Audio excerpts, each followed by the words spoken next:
Saya cuma menanggapi singkat aja. Mana ada maling mengakui kesalahannya. Yang kedua, mana ada maling teriak maling. Ibaratnya kami ini yang dimaling, lalu kemudian kami juga yang dipenjarakan. Waduh, sangat lucu sekali pernyataan dari seorang yang hebat seperti Bang Farhad. Itu aja singkat.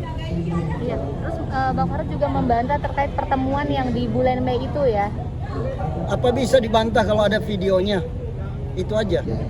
Ya, saya kira kalau dia bantah lalu kemudian videonya ada, ini bisa nggak? Ada nggak aplikasi yang bisa membuat seperti itu, halusnya video gitu loh? Ada pertemuan gitu dan ya suaranya juga Bang Farhad di situ gitu. Bang, ini juga sebelumnya Bang Farhad juga menantang untuk para korban melapor ke polisi kalau apabila Farhad ini terbukti untuk melakukan penggelapan dana.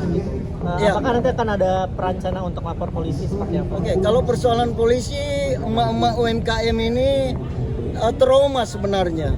Ya trauma. Hukum di sini kalau itu tadi tajam ke bawah, tumpul ke atas. Ada beberapa emak-emak ya UMKM yang sudah laporan dari beberapa tahun yang lalu tapi nggak berjalan. Bahkan saya sendiri juga udah laporan tapi nggak jalan juga karena memang pihak daripada yang memberikan dana tersebut yang mentransfer nggak bisa diambil keterangannya karena di luar negeri. Makanya Farhad masih pede karena dia tahu bahwa yang memberi dana itu nggak bisa diambil keterangannya. Tapi suatu saat nanti insya Allah akan bisa diambil juga keterangannya. Kalau untuk saat ini kerugian yang dialami itu sekarang nominalnya sudah mencapai berapa, Ibu Bapak yang sudah dialami kerugian? Oh sebenarnya sih besar ya. Cuman yang saya dampingi di sini ibu-ibu yang memang membutuhkan daripada dananya ya. Nggak seberapa sih sebenarnya kalau mereka ini. Yang kita lihat ada beberapa aja yang hadir. Itu pun bergantian tuh, tapi nanti akan ada suatu waktu kita akan undang ratusan mungkin yang akan turun. Kami akan siapkan pemberitahuan izin demo lah istilahnya gitu kalau masih berlarut-larut.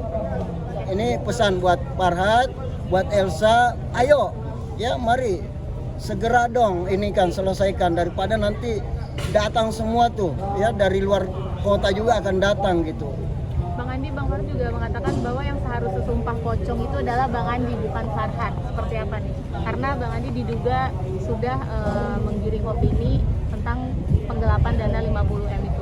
Oh ya, terkait sumpah pocong memang ibu-ibu, emak-emak UMKM ini yang mau nantang karena sakit hati melihat Farhad.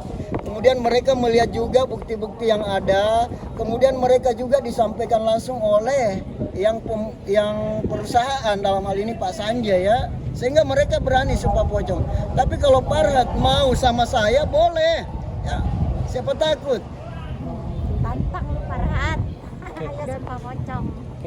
Bu, ini sebelumnya juga kan Farhad Abbas mengatakan bahwa adanya tuntutan untuk dari korban-korban UMKM ini semenjak dirinya ini sudah terkenal lagi namanya, terus juga muncul lagi ke layar TV. Itu apakah memang ada indikasinya ibu-ibu ini menuntut karena ingin eksis gitu ceritanya untuk mendompleng popularitas dari Farhad Abbas, itu seperti apa?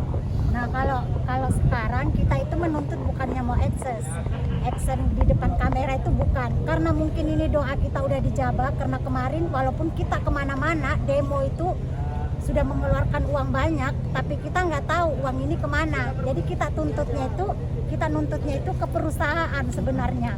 Nah, uang sudah habis berapa, tapi sewaktu kita tahu kalau uang itu ada di Elsa dan di Farhad, disitulah pas juga lagi viral-viralnya ya, biar orang tahu kalau uang itu ada sama mereka. Itu Jadi mungkin emang doa bantah. kita yang dijabah Bang, bukan kita mau di depan kamera ngapain, kita yang dikejar. Jadi kita itu mau mengejar dia untuk mengambil hak kita. Jadi mungkin dengan viralnya biar semua orang tahu kalau Farhad itu berhati busuk. Itu aja satu kata buat Farhad. Jadi secara tidak langsung membantah ingin juga ikut eksis dengan ada munculnya Farhad lagi di layar TV gitu ya, Mungkin mendompleng saya bisa popularitas. jelaskan ini Bang ya terkait dengan izin. Terkait dengan kemarin itu nggak disangka-sangka tuh ya. Jadi sebenarnya kami ke rumah Farhad itu nggak nyangka juga kalau ada tim media yang meliput. Nah, jadi terkait dengan pertanyaan tersebut ya, kita tidak ada unsur bahwa ini mau diviralkan, enggak. Bahkan dengan beberapa member UMKM aja yang datang itu kan dibatasi itu ya supaya nggak viral sebenarnya. Tapi kenyataannya seperti yang dikatakan tadi, bahwa ada kemungkinan doa mereka, orang-orang tersolimi itu diijabah ya, sehingga ini harus muncul ke publik gitu, seperti itu Bang. Mungkin tindakan selanjutnya kan tadi sudah datangin langsung dan juga bawa kain kafan ya. Mungkin selanjutnya tindakannya dari para korban UMKM-nya Farhat Abbas ini kedepannya pengennya seperti apa sih? Atau mungkin ada pertemuan atau langsung seperti apa? Gitu, ya, saya kira cuma itu, pertemuan aja.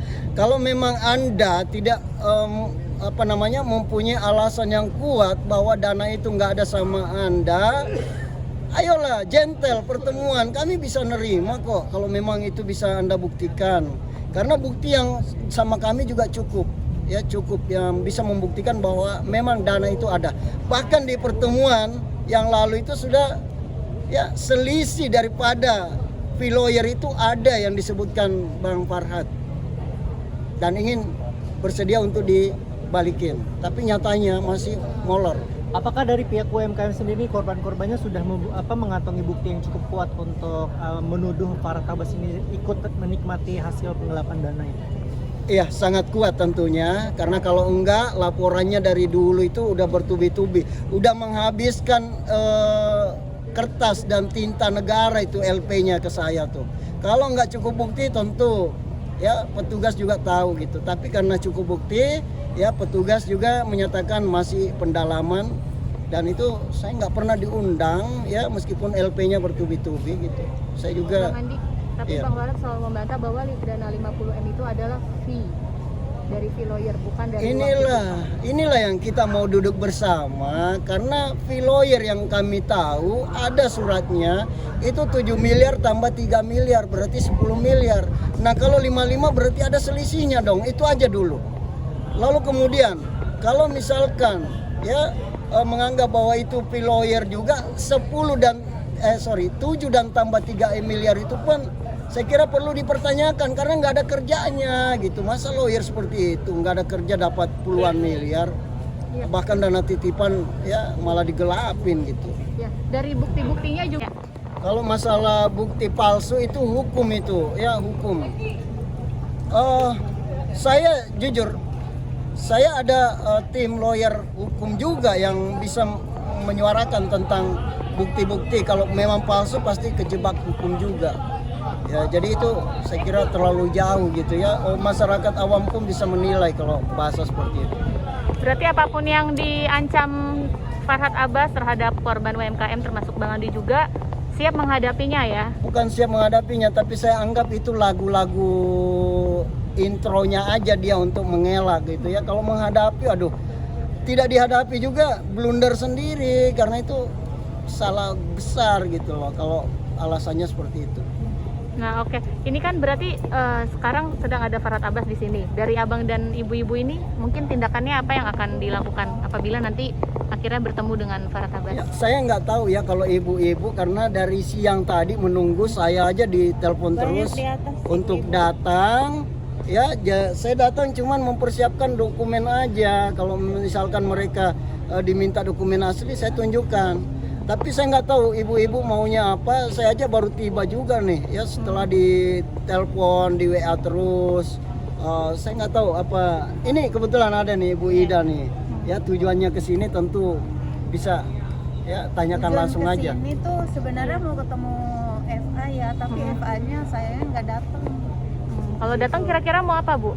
Ya kita mau minta meminta komentarnya dia ataupun pertanggungjawabnya dia lah, ibaratnya statementnya dia dengan masalah kami gitu loh. Sayangnya beliau nggak datang, kayaknya sih ajudannya udah lihat kami di atas. Jadi balik. Nah terus komunikasi yang kemarin kan katanya sempat membangun komunikasi lagi ya lewat telepon ya. Itu seperti Iya. apa? Sudah ada respon baik kan? Waktu itu ini Bu Anita kan nelpon Pak Farhat udah diangkat gitu ya. Terus ini dari mana? Saya angkat, pas dia bilang halo, saya bilang halo, langsung dia tutup. Jadi dia benar-benar itu nggak mau ngasih respon kita, kayak disembunyi. Kalau orang nggak bersalah pasti dia akan nerima baik-baik telepon kita, ya kan Bu? Iya. Ya, jadi ini adalah langkah terakhir mungkin ya Bu ya yang bisa Ibu upayakan ya untuk bertemu Masih langsung terus dengan Pak Farhat. sampai kami dapat uangnya. Oke, siap. Kami Makasih tetap Bu. berjuang kok. Ya, kasih Kami Bu tetap ya. berjuang. Karena nggak mungkin lah setengah-setengah, kan ini kan kami butuh uang. Oke, siap. Jadi berharap tadi hari ini ketemu gitu loh, tapi ternyata nggak datang. Oke. Kami dari Makasih Bu. korban UMKM. Oh iya.